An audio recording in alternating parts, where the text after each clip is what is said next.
Welcome, guys, to Reel Review, your number one place for the best reviews and reactions to your favorite shows, movies, music, and more.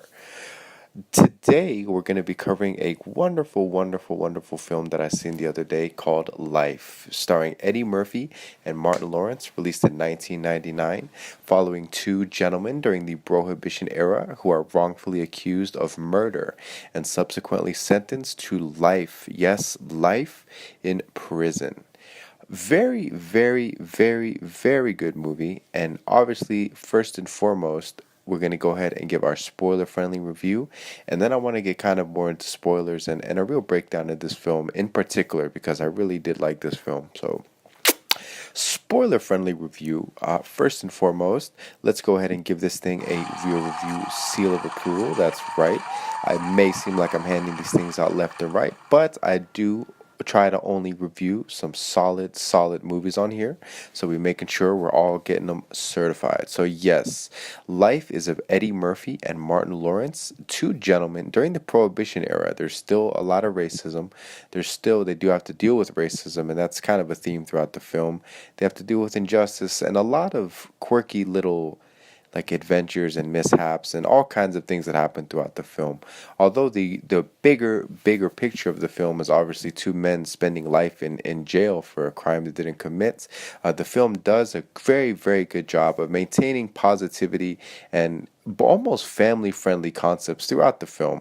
Obviously, there is some explicit content in there for the kids or for the younger minds, but for the most part, this film does serve as kind of like a moral lesson and like a positive, it has a positive ending. So definitely would recommend this one for the kids, for the family. Definitely actually, I definitely would say check this one out. I was glad to see this movie. To me, in my opinion, this movie is one of those films that's like, it's one of those films that you just kind of have to watch. I'm trying to think of another film that's similar.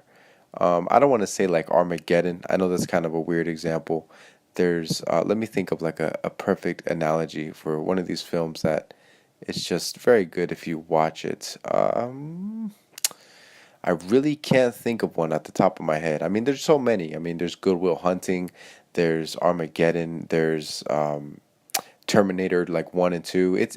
This is just one of those films where like you have to watch it. Like you almost have to watch it. It is definitely something that, as I guess as a human, it's good to actually sit down and watch. But anyways, now to kind of get into the more spoiler kind of breakdown of the film and kind of the deeper concepts that are touched on within the film, that I really think bring it to that really high level of positivity and moral teaching through the use of acting and a movie. So Eddie Murphy and Martin Lawrence are these two like bootleggers. I think they're bootleggers. They're clean cut, they're free men, they're from New York City, but they're not the nicest like men. Like they do have their flaws. They're not the most innocent men on the earth, but they do get wrongfully committed of a crime. And the reason this happens is because while they're on a bootlegging trip, they discover a dead body. And this dead body, Martin Lawrence's character actually touches it to roll it over to make sure like, oh, are you okay? Are you okay? And he winds up getting blood on him.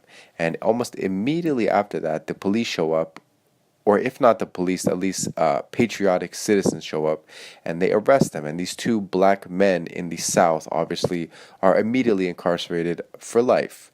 And that's kind of the tone of the film. It's done comically, it's done in a comedic way, but the overall tone and setting of the film is to kind of touch on a lot of harder concepts: incarceration, racism, separation from family, loss of life, and loss of time for whatever reason, for whatever small, petty mistake we make as people. It touches on tones like depression, imagination, living with reality, even if you have, for example, like a big, obviously chase your dreams. We don't want to say that, but let's say maybe sometimes your dreams don't always work out the way you want them to the first time, the second time, or ever. There's a lot of darker, more hopeless tones like that touched on the film, but all portrayed in such a funny Eddie Murphy, Martin Lawrence style comedic and positive way. And that really makes for a really strong film.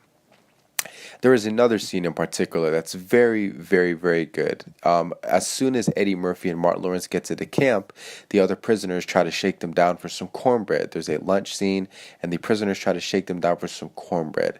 And we're shown at this point that Martin Lawrence and Eddie Murphy aren't exactly friends. They are friends, but they both don't realize how much they need each other until the end of the film. And that's something that's very beautiful that I'll touch on momentarily. But anyways, as soon as they get to this prison, they're shaken down for the cornbread. Martin Lawrence is the type of character to give up cornbread. He would to give it up. He's a more cerebral person. He'll do what he has to do to survive himself, not even in the interest of people around him. In this case, Eddie Murphy. He turns his back on Eddie Murphy several times throughout the whole situation. But Eddie Murphy refuses to give up the cornbread, and this is like a whole scene where Eddie Murphy actually ends up having to get into a fist fight with this big guy outside of the dining hall, and obviously he loses. The guy is much bigger than him, much more of a hardened, man. Eddie Murphy is a more of an educated, how do you say it? I don't want to say educated. He's more of a he doesn't like to fight, but he does it anyway because he knows that if he gives them the cornbread once, he has to do it every time. And with that, Eddie Murphy gains the respect of the prisoners and eventually actually mingles with them. And this is another one of those other concepts that's touched on in the film is that Eddie Murphy,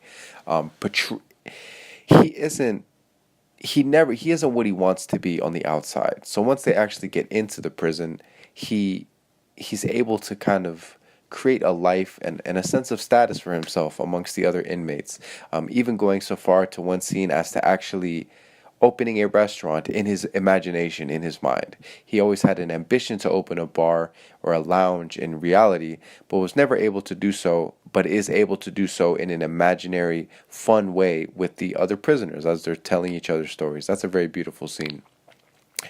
And once again, another very positive, very wonderful message shown by this film.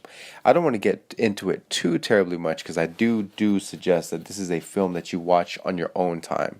But I don't even want to get into the conclusion anymore too much. But the film does touch on loss of time. Eventually, it does dawn on these gentlemen that they have spent towards the end 40 years in jail, 40 years. And there's a brief scene where it's done in such a heartbreaking way. It's not even like 40 years. The anger subsided, they kind of became accepting of their fate, but not because of their own lack of character, but because of the times they were living in. They were living in very racist times. They were living in more simpler times, less technology. And then after 40 years, there's one scene where Martin Lawrence is able to actually see the public, and he's realizing how much of an evolution there's been, not just in technology, but in philosophy, and how time has kind of left him behind, but it has left other people behind as well. It's not just him. This film touches on a lot of tough concepts like that, like loss of time, loss of life, what life is truly about outside of the material things, and what can and can't be taken from you as a person. So once again, guys, I really, really recommend you guys sit down and watch one of this film if you haven't seen it already, or if you've heard of it and haven't actually sat down and watched the full thing. I definitely recommend checking out this Real Review certified film, because it is a really, really great film. Great for the kids, great for the family, and once again, it's just one of those films like you have to see. It's such a classic and beautiful film. You really would be at a loss if you never sit down and watch it. And like some of the concepts touched on in this film, if you actually go your whole life without watching something like this, you might miss it. You never know. Obviously, a much larger and deeper concept. I'm putting it on something as simple as a film, but definitely check this one out, guys. It's a heart wrencher. It's a thought provoker, and definitely worth your time, and possibly money, but it's been out for a while now, so it's pretty easy to find it for free. Anyways, guys, just wanted to put this quick review out there. If y'all haven't seen it, definitely check it out, and definitely check out our other content and other videos on this channel. And definitely remember to like, share, and subscribe, and send any ideas, feedback, or submissions to reelreviewsandreactions@gmail.com. That's 2 E's in the real. Y'all have a great rest of your day and a great rest of your life.